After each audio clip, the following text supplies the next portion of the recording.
Hi ಎಲ್ರಿಗೂ ನಮಸ್ಕಾರ. ಇವತ್ತು ಆಂಧ್ರ ಶೈಲಿಯ ಪಪ್ಪು ಹೇಗೆ ಮಾಡೋದು ಅಂತ ನೋಡೋಣ ಬನ್ನಿ. ಸೊ ಅದಕ್ಕೆ ಬೇಕಾಗಿರೋದು ಪಾಲಕ್ ಸೊಪ್ಪು, ಈರುಳ್ಳಿ, ಮೆಣಸಿನಕಾಯಿ ಮತ್ತು ಟೊಮೆಟೊ. ನಾನು ಇಲ್ಲಿ ಬೇಳೆನ ತೊಳೆದಿಟ್ಕೊಂಡಿದ್ದೀನಿ. ಸೊ ಆ ತೊಳೆದಿಟ್ಕೊಂಡಿರೋ ಬೇಳೆಗೆ ಎಲ್ಲ ಹಸಿ ಈರುಳ್ಳಿ, ಮೆಣಸಿನಕಾಯಿ ಸೀಳಿ ಉದ್ದುದಕ್ಕೆ ಸೀಳಿ ಹಾಕ್ಕೊಂಡಿದ್ದೀನಿ, ಟೊಮೆಟೊ. ಸೊ ಇದನ್ನು ಅಷ್ಟು ಒಂದ್ರ ಮೇಲೆ ಒಂದು ಹಾಕ್ಕೊಂಡು ನಂತರ ಮೇಲೆ ಸೊಪ್ಪು.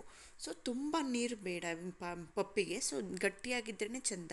ಹಾಗಾಗಿ ಸ್ವಲ್ಪ ನೀರು, ಒಂದು ಚಿಟಿಕೆ ಅರಿಶಿನ ಹಾಕಿ ನಾನು ಇಲ್ಲಿ ಒಂದು 3 ವಿಷಲ್ ಕೂಗಿಸ್ಕೊತೀನಿ. ಸೊ ಎಷ್ಟಾದ್ರೂ ನೀವು ಬೇಳೆ ಚೆನ್ನಾಗಿ ಹದವಾಗಿ ಬೇಯೋವರೆಗೂ ಕೂಗಿಸ್ಕೋಬೋದು. ಸೊ ಬೇಳೆ ಬೇಯೋದ್ರೊಳಗೆ ಒಂದು ತಡ್ಕ ಪ್ರಿಪೇರ್ ಮಾಡ್ಕೊಳ್ಳೋಣ. ಸೊ ಒಂದು ಸ್ವಲ್ಪ ಸಾಸಿವೆ, ಒಂದು ಚಮಚ, ಒಂದು ಸ್ವಲ್ಪ ತುಪ್ಪ ಮತ್ತು ಎಣ್ಣೆ ಎರಡೂ ಮಿಕ್ಸ್ ಮಾಡ್ಕೊಂಡು ಹಾಕ್ಕೊಂಡ್ರೆ ಚೆನ್ನಾಗಿರುತ್ತೆ.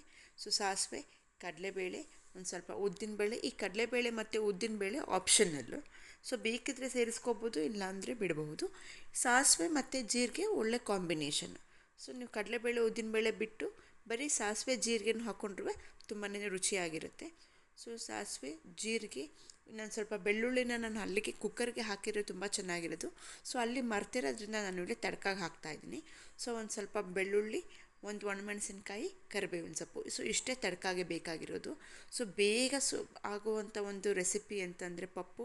ಅನ್ನಕ್ಕಂತೂ ಒಂದು ಒಳ್ಳೆ ಕಾಂಬಿನೇಷನ್ನು. ಬಿಸಿ ಅನ್ನ, ತುಪ್ಪ, ಪಪ್ಪು ಹಾಕ್ಕೊಂಡ್ರಂತೂ ಒಳ್ಳೆ ಕಾಂಬಿನೇಷನ್. ನಾನು ಸ್ವಲ್ಪ ರುಚಿಗೆ ತಕ್ಕಷ್ಟು ಉಪ್ಪು ಹಾಕ್ಕೊಂಡಿದ್ದೀನಿ. ಸೊ ಇದನ್ನೆಲ್ಲ ಚೆನ್ನಾಗಿ ನಾವು ಸ್ಮ್ಯಾಶ್ ಮಾಡ್ಕೋಬೇಕು. ಒಂದು ಸೌಟು ಅಥವಾ ನಿಮಗೆ ಮಸಿಯುವಂಥ ಒಂದು ಮಸಿಯೋ ಗುಂಡು ಅಂತಂತಾರೆ, ಅದಿದ್ರೂ ತೊಂದರೆ ಇಲ್ಲ. ಸೊ ನೀವು ಚೆನ್ನಾಗಿ, ನಾನಿಲ್ಲಿ ಬೇಳೆ ಆಗಿರೋದ್ರಿಂದ ಸೌಟಲ್ಲೇ ಚೆನ್ನಾಗಿ ಸ್ಮ್ಯಾಶ್ ಮಾಡ್ಕೋತಾ ಇದ್ದೀನಿ. ಒಂದು ಸ್ವಲ್ಪ ಹುಣಸೆ ಹುಳಿನ ನಾನು ಸೇರಿಸ್ಕೋತಾ ಇದ್ದೀನಿ. ಸೊ ಕೂಗಿಸ್ಕೊಂಡ ನಂತರ ತಡ್ಕ, ಉಪ್ಪು, ಹುಣಸೆ ಹುಳಿ ಇದಿಷ್ಟನ್ನು ಹಾಕ್ಕೊಂಡು ಒಂದು 2 ನಿಮಿಷ ಚೆನ್ನಾಗಿ ಕುದಿಯೋಕ್ಕೆ ಬಿಟ್ಬಿಡಬೇಕು. ಸೊ ನೋಡಿ ಎಷ್ಟು ಚೆನ್ನಾಗಿ ಬೇಗ ಒಂಥರ 1 ಪಾಟ್ ಮೀಲ್ ಥರ ಆಗುತ್ತೆ. ಸೊ ಬಿಸಿ ಬಿಸಿಯಾದ ಅನ್ನಕ್ಕೆ ನಮ್ಮ ಆಂಧ್ರ ಶೈಲಿಯ ಪಪ್ಪು ರೆಡಿಯಾಗಿದೆ. ಸೊ ನೀವು ಹೇಳಿ ಹೇಗಿದೆ ಅಂತ ಕಮೆಂಟ್ಸಲ್ಲಿ ತಿಳಿಸಿ.